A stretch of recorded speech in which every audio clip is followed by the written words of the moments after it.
all. All right, then. In that case, welcome to the Painted Bride Quarterly Slush Pile.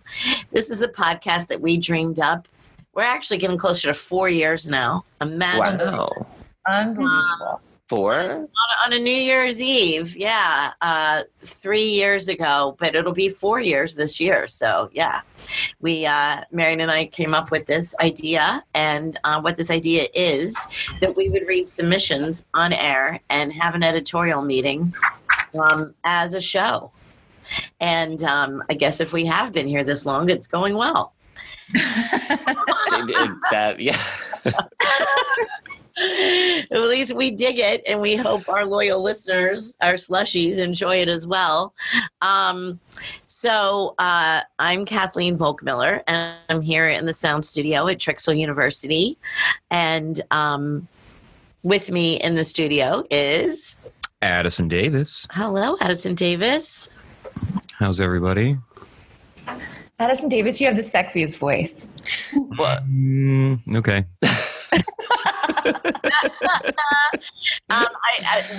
Addison, you're supposed to tell us about you, not ask us about us. Well, That's how introductions work.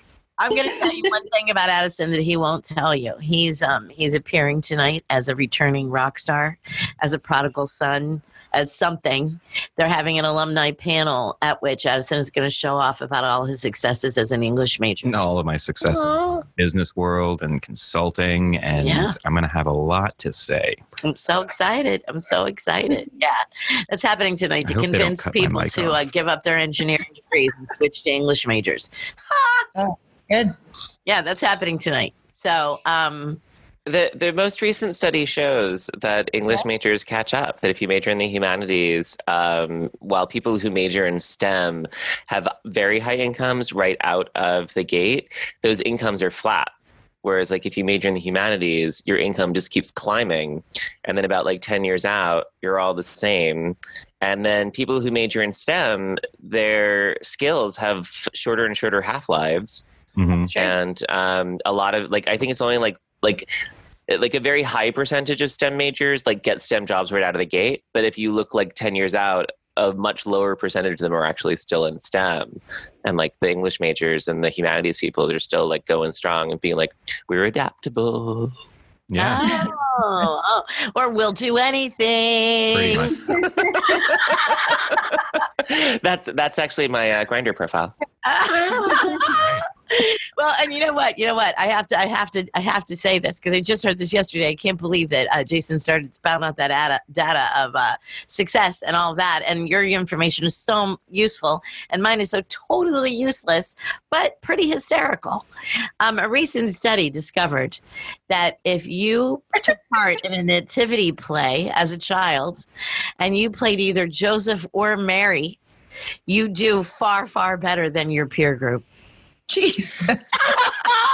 So did you play? Exactly. Mary Magdalene. What does that say about me? Well, I don't know, but Mary. Wait, what? You played Mary Magdalene in a nativity play? No, it's she doesn't show up. She's not there when that happens. We stationed the cross that led into. Oh, yeah. No. Yeah. Nice. I don't know. You'll have to see if there is anything. But wait, Kathy, who did you play? Nobody. I didn't go to Catholic school, or I was nothing. I myself might have been a Magi. Just I have a vague recollection. I was the light technician. I was a reindeer in a different kind of Christmas. I was a reindeer. Secular. We were reindeer. But anyway, wait, I got to say this part of it as well. Marys do better than Joseph's. But Mary and Joseph do best than any other characters. And wait, one more thing. Donkeys do better than sheep. The end. I heard it on wait, don't tell me. Yeah. Oh, you heard it too. I heard it too. There you go. So it's true. Yeah. It's clearly true. Neither one of us remember who conducted the study or anything like that, but we just know. It's just, I mean, how many people are in nativity plays? Is this really a useful sample size? Oh, I'm sure. Years and years. Ask the STEM people, they would be able to tell. I mean, not just Catholic. STEM people. Like every church does it, even if don't have a school attached, because the kids go to those CCD programs and all that stuff. I would think that would be easy to find out how many, but I'm sure it's a boatload of people that do that. I'm sure millions of scarred kids across the country. Absolutely. I'm still not over Samantha playing Mary Magdalene. I want to know much more about this. Did you wipe off Jesus' face? Dark hair. I think it was because I had long dark hair, and all the other girls were like very blonde and very blue eyed. They were like, she looks like a temptress. Yeah, she's That one. Well, actually, that is who I picture. I picture Mary Magdalene with long dark hair. Samantha's hair. Yeah, I do. I think a lot of people do. My typecasting is that I played Eugene in Greece. Oh. And not only did I play Eugene in Greece, but I was so perfectly typecast that at a drama festival in our county, someone actually won a bet because like he had bet that his Eugene was like more typecast than their Eugene. And so I actually like, it was like, this is Jason. And then money actually exchanged hands. He was like, you win. Here's $10. Well, Jason, everybody's using everybody's names, but just do a quick intro on who you are, and let's roll around the circle. Hi, I'm Jason Schneiderman. I am an associate professor at the Beaux Manhattan Community College, and I think this is the first podcast we've done since I got tenure. Oh, congratulations. So congratulations is an order. And I am coming to you from Brooklyn, where I am sitting on a very comfortable mid-century modern chair, but using a very rickety snack tray for my computer. Okay. Lean in, but don't lean in. Right. Hi, lean in, but don't lean on. Right. Sam? Yes, hi. My name is Samantha Nukebauer. I'm an instructor here at NYU Abu Dhabi, and I'm originally from Philadelphia. Yeah, you are. Woohoo. Yeah, you are. And Sam is calling in from her apartment tonight on Ream Island, right, Sam? Yes, exactly. Is that really an island, or is it like an island of sand? It is a real island, and it actually is surrounded by a lot of the remaining mangroves that are in Abu Dhabi. And it used to be covered with desert foxes. And I've lived here for 5 years, and even within those 5 years, I've seen the population dwindle as the buildings have risen. Yeah. What's that? I love mangrove forests are beautiful. Yeah, it's gorgeous. A little spooky. I like it. Perfect. Gorgeous and spooky. We all strive for that. Gorgeous and a little spooky. That's how you play Mary Magdalene. Hi,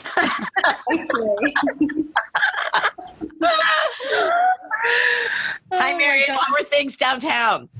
So I'm downtown, but I feel like I'm one island away from Samantha. And at some point, I want Sam and I to practice sort of like flicking our apartment lights on and off at each other, like in some kind of Morse code, because I bet we could see each other from afar. Maybe that's how we should vote on the podcast.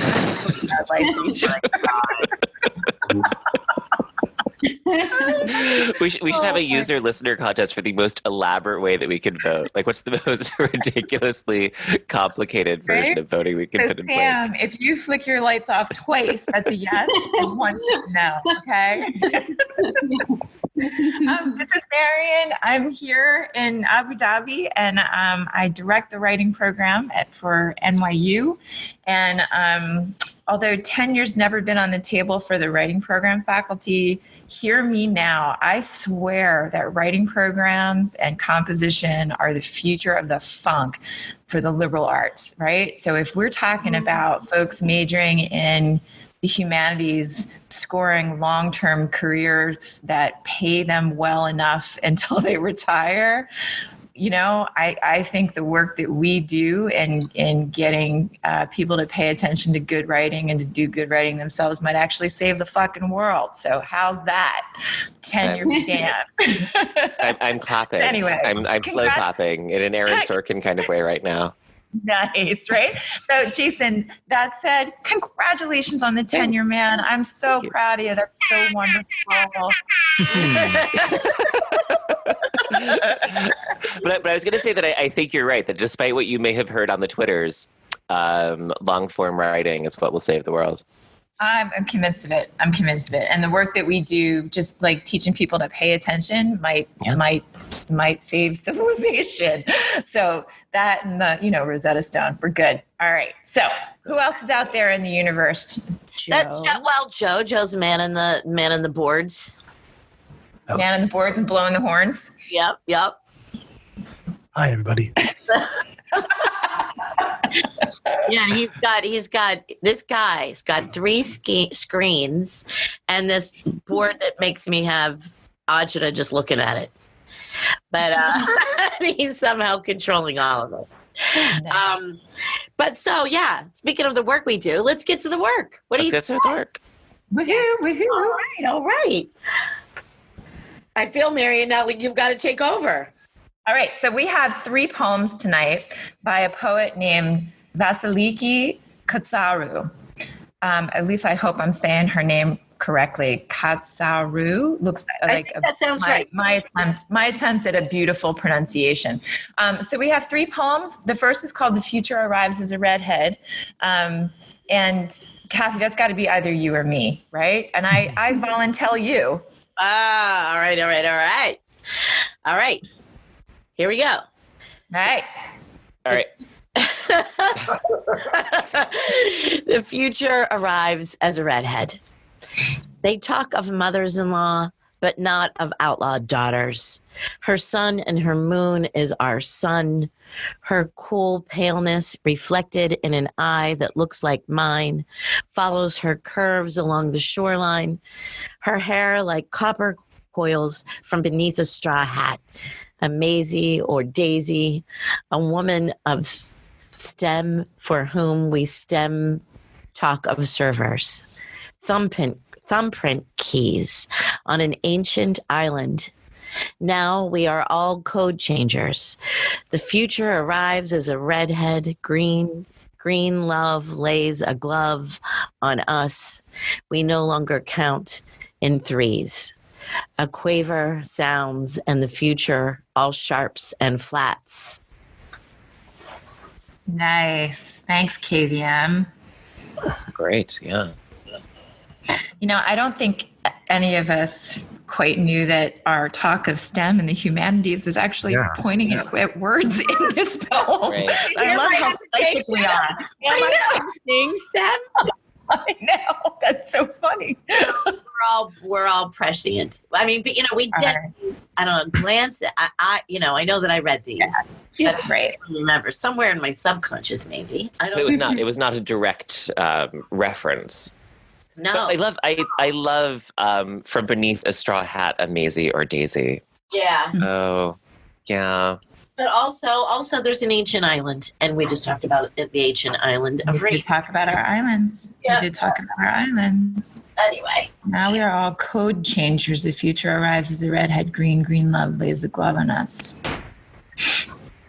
So it changed for me. It's hard when you're the one that's reading, but I felt like I was getting this description and following along, but then I don't know what happened at a woman of STEM for whom we STEM talk of servers. I got, and then it switched to the we. Are you guys able to start to try to explicate this for me? So I'm going in from what I love, and there are kind of 3 islands of what I adore. So I love they talk of mothers-in-law, but not of outlaw daughters, like that kind of like switch of in-law and outlaw. Love it. Love it, right? That's really, really gorgeous and beautiful. I love the hair and copper coils, the Maisie or Daisy. Love it. Totally there. Future arrives as a redhead, green love lays a glove on us. Like, fantastic. But I don't get how they're fitting together. You know. That's exactly where I flipped. Yeah. Right there. Maisie Yeah. Crazy, a woman of STEM. What's going on? For whom we STEM talk. I mean, are they in a restaurant? Oh, you thought of that kind of server? Yeah, I did. That might be more. Because like I was thinking, like it felt like a big family dinner, right? They're talking about mothers-in-law, but not outlaw daughters. Oh, my and they're like, I thought the narrative I had is that they're meeting someone who's going to marry into the family. Let's look at it that way, because I thought of servers as the internet. Well, I mean, it makes sense with the women of STEM, but like that was like, but I don't know. I feel like I'm projecting that. I feel like I'm sort of making something. Like I feel like there's a little more, but that was how I kind of read it. This is like a restaurant with, but I mean, thumbprint keys, ancient island, code changers. I was going the science route. Yeah, like I was thinking about like how our DNA is changed by our daughters-in-laws. And like, I was thinking like code changers, like messing with the DNA, thumbprints as being like something that's unique and like brought to us like, you know, via our genes and our parents. I wasn't thinking this was taking place anywhere. I was thinking this was like hopping around time and space. But that doesn't mean that I understand who the we is. All right, I'm loving this poem, right? So they talk of mothers-in-law, right? Like, you know, everybody bitches and complains about their mother-in-law, but nobody really talks about how daughters-in-law show up, right? And as Sam says, like fuddle with the DNA. So the second stanza, her sun and her moon. So this outlaw potential daughter, the daughter-in-law, is her sun and moon is our sun.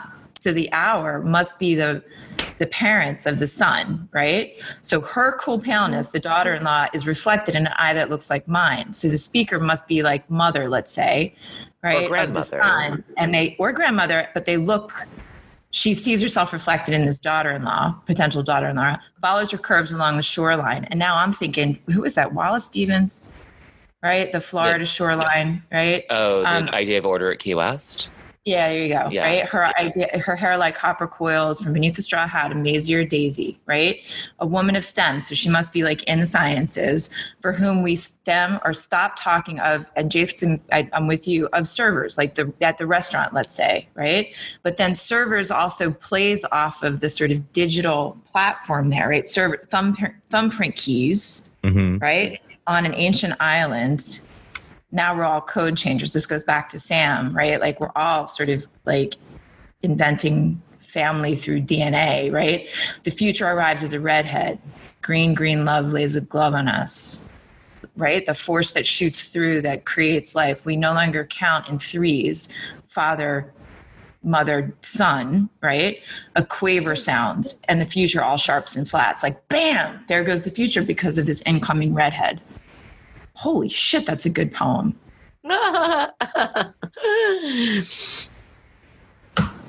Thank you for that tour through it. Mm-hmm. Yeah. I did, but I wouldn't have gotten it without. But it's like a little decoder ring. Yes. In terms of sort of like the, yeah. Addison? Wow.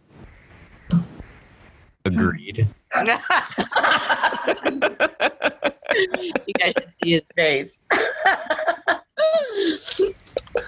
Yeah, I like all the play with words, mothers-in-law, outlaw daughters, and I really like how the title plays into like the whole we're going into the future throughout the second half, more or less.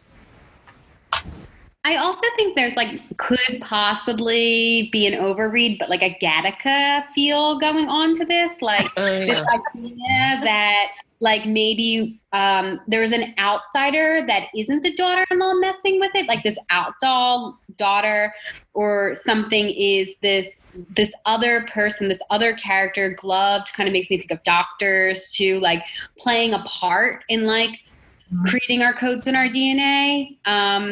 I think that's kind of interesting in this way that like the hair is like copper coils before, and now it's a redhead. I don't know like how much is this nature versus like kind of artificial or forced creation of the next generation too. Because there's something very natural about the first part that feels like part of the natural world. And then it does get a little like spacey to me a bit. Mm-hmm. What? Oh, that's the cat. That's not my cat. Sam's cat.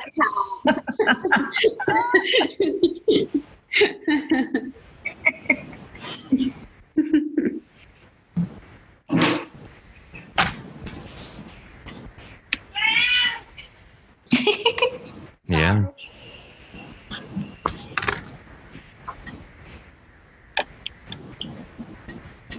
Okay. Well, what do you Should think? we vote? Or do we Sounding want a to little say like more? it's voting time, and we have 2 more by this author. So, Yeah. I think so. all right. All right. 1, 2, 3, vote. With thrown thumbs in the studio, it's in. Ah, All right. great. Yeah. Thank you. Congratulations. Yeah. Go. That's great. Well done, Vasiliki. Well done, Vasiliki, for sure. So we have 2 poems more by this poet, and I can't wait to hear the discussion of the next one. It's called Wedding, Key West. Does anybody feel like they want to jump in and read a poem? I'll go for it. Thank you, Addison. Wedding, Key West. A stitch in throat saves time. Infernal cough speaks through me at the bride and groom. On sand they stand to create a sand souvenir from this empty glass vessel. Sunset drips from the lips of the bride as the prey is plucked from the air between her palms. In the gulf beyond, the photographer's camera, a capsized sailboat, but no one's looking. The key light bedazzles and defeats us all. Mouth tightly shut, clench in the solar plexus. Thanks, Addison.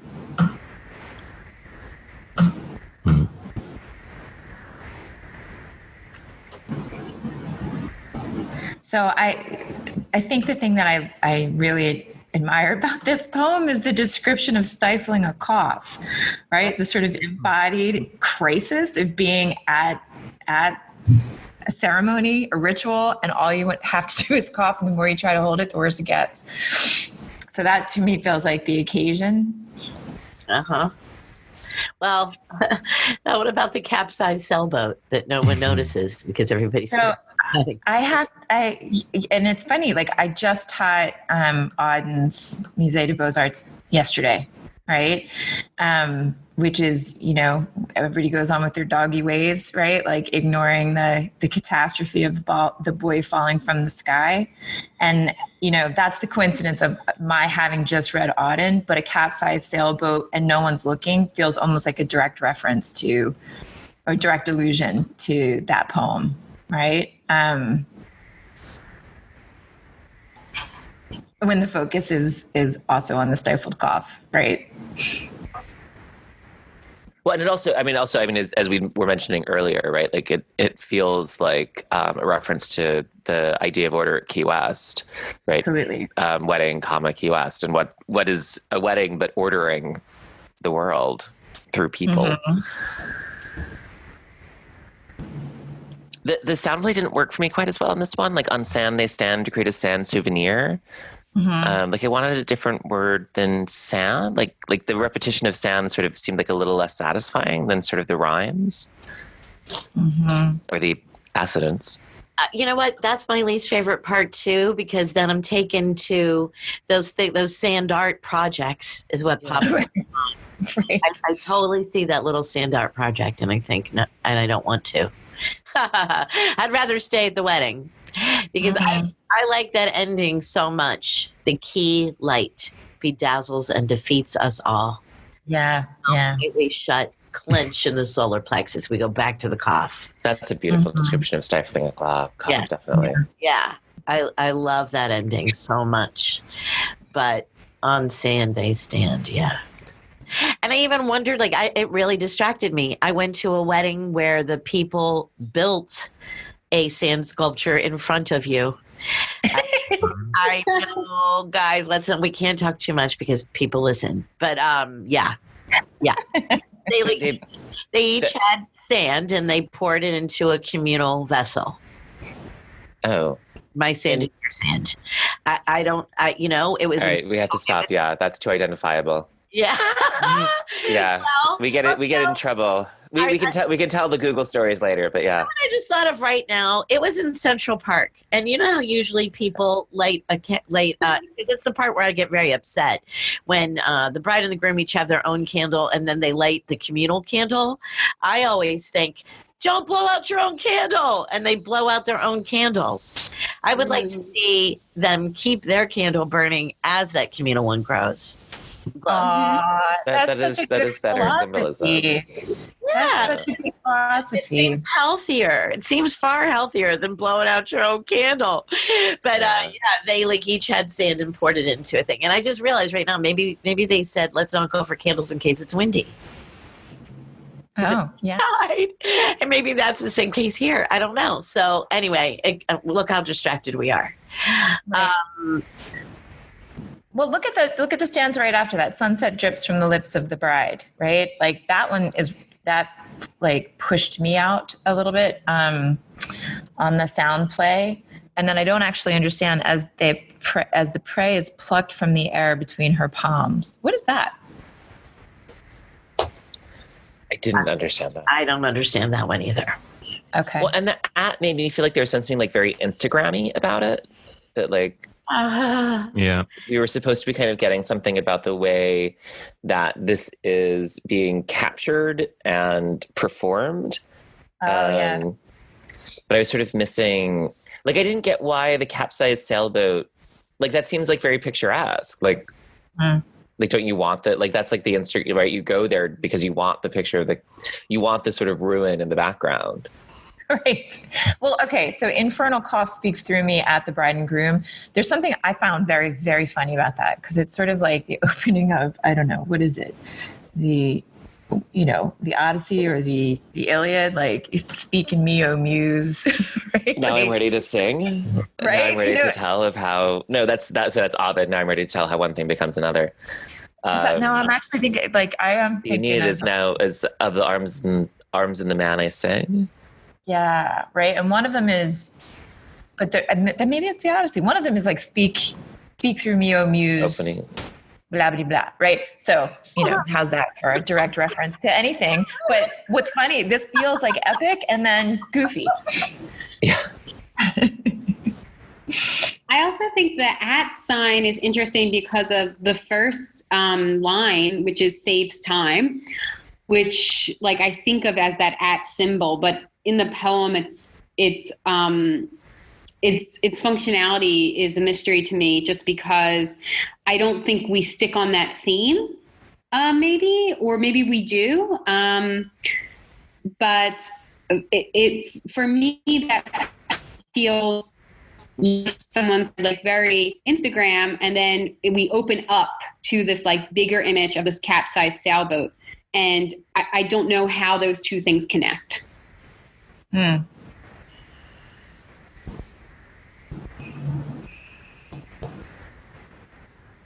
Well, we do have one more as well. Maybe we should, and it's we're I don't know. We're probably been recording for about 30 minutes. You want to get rolling? Want to vote? All right. Are we voting? Sure. Are we voting? Oh, I found the Odyssey line. It's singing me, Sing right? to me of the man muse, the man of twists and turns, driven time and again off course. Yeah, that's what I meant to say. That's totally right. Blood was pretty good. But I think speak in me, muse, blah, blah, blah, might be closer to the original Greek. The only things I like about this are what relate to the cough. The stitching saves time is a great line. And infernal cough speaks through me as though it's like speak now or forever hold your peace. Yeah. And then the very end is a perfect keeping a cough in. Yep. A cough is worth two in the bush.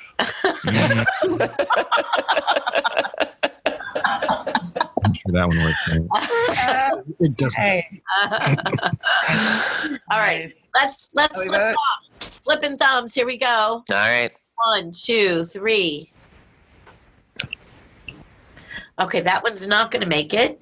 Oh, okay. 4. All right. Here we go. Third poem.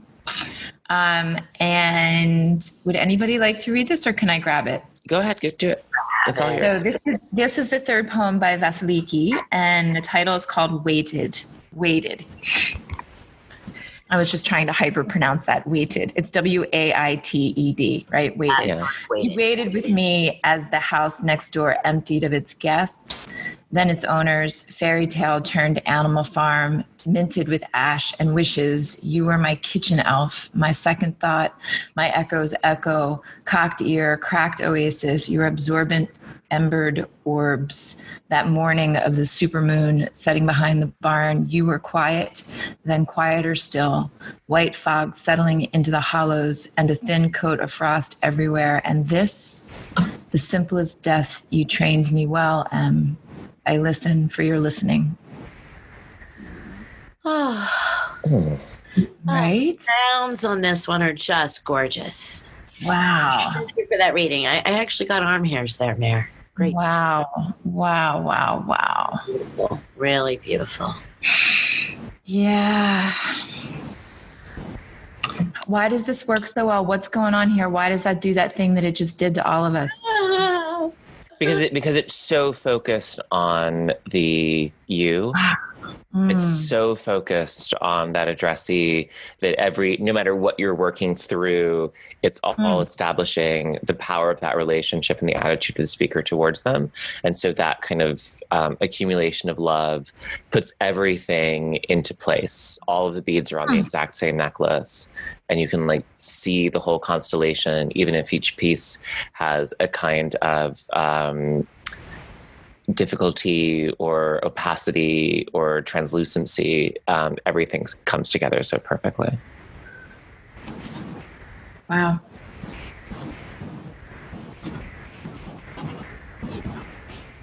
Yeah. I love you, train me well. I listen for your listening. Oh, Yep. What an That's ending. beautiful. What an ending. Yeah. But even, and earlier too, minted with ash and wishes. You were my kitchen elf, my second thought. Like, holy shit, it's so fun to read. Yeah. You know? gorgeous. Yeah. Yeah. And you can see how well all of the like techniques from the earlier poems are just kind of like on point here. Yeah. They just reach this kind of like I don't know, duende or flow, right? My echo's echo, cocked ear, cracked oasis, your absorbent embered orbs. Like all of those sound play and all of that repetition just kind of like nests so perfectly. Arm hairs. Yeah. Do we want to talk about things like what is the simplest death? Or what's the fairy tale turned animal farm? Or we're just going to listen to this one? No, I think we should talk about those things. Okay. All right, you start.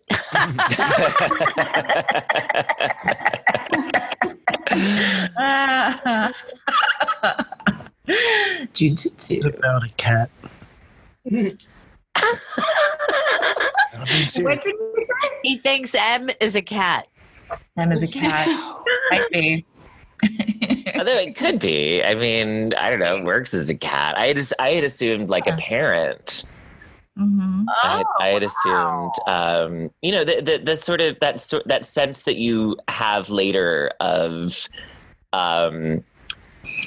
what it was like for your parents to see you, even though when you're a child, that sense is often one of surveillance or one of needing to impress or of needing to like kind of do all these things. And then later you have this sense of like what you didn't see is the kind of background noise of support and labor. And like, I mean, that's what I Listen for Your Listening felt like to me, like that kind of like understanding of how one was heard.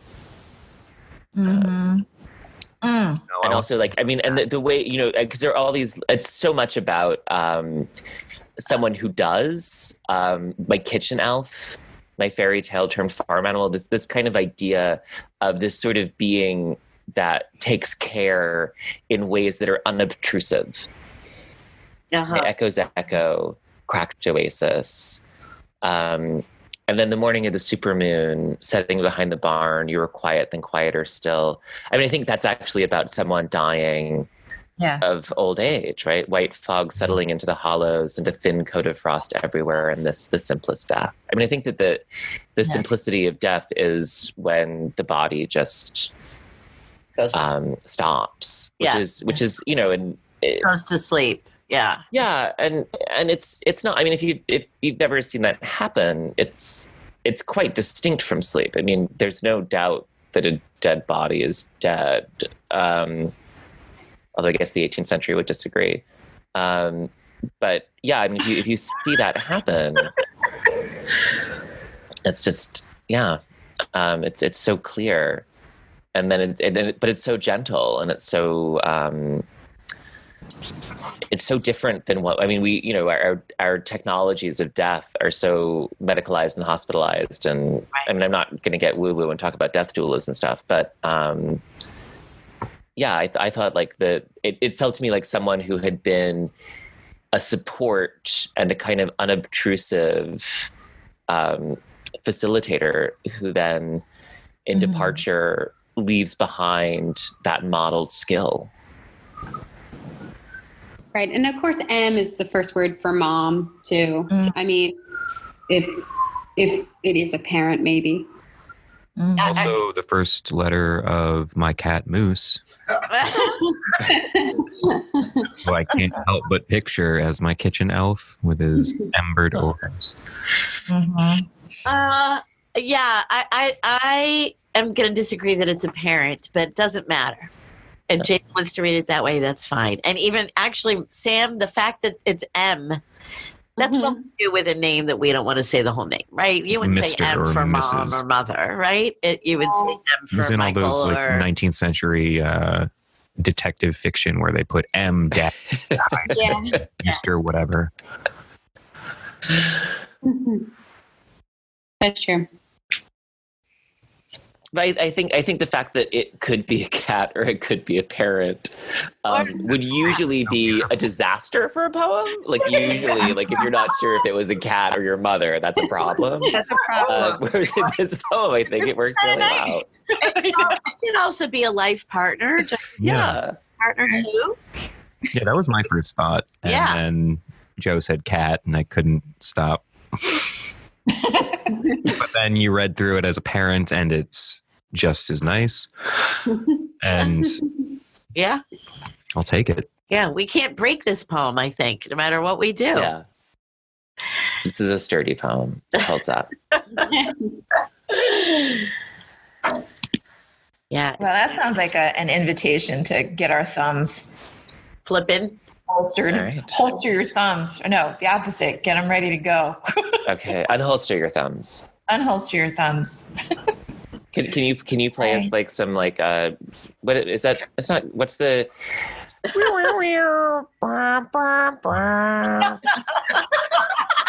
Can we start using that as our? We don't need it. You just do that. Just it. But I can't whistle.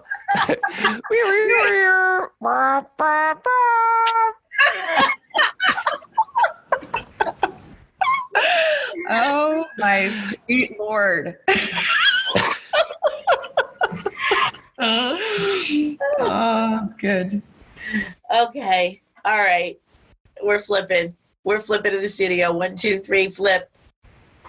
And you flipped out there in remote land, and the answers come back, and it is unanimous. We're flipping. Woohoo! Thanks. Yeah. So much. I'm so thrilled to see these poems in the magazine. Vasiliki, that's wonderful. Thank you so much. Yeah, Vasiliki, thank you so much for sending us this work. Yeah. Wow. Really cool. Hey, guys. Anything you want to share? Oh, you did, Mary. I just cut you off as you said it. No, I was just going to say how much I love you all. That's all I was going to say. And I really love doing this. It's super fun to talk to you. Yeah, well, I hope the Slushies are finding it fun as well. And I ask you to please write in and tell us how you think we're doing, what we could do, what we should do, how much you love us. Rate and review us on iTunes. Rate and review us on iTunes. All right, that's good. Because I was going to just make a joke about like that we listen for your listening. Oh, it's true. Oh, that's great. It's so true. There's that. Let a writer and ask her if we can use it as a promo. Yes. All right. All right. Are we wrapping up then? I think we're wrapping up. Okay. So. Follow us on all the social platforms and keep reading. Woohoo! Okay. Good night, Mary Magdalene. Good night. Good night. Good night. Good night, Joseph. Good night, Donkey.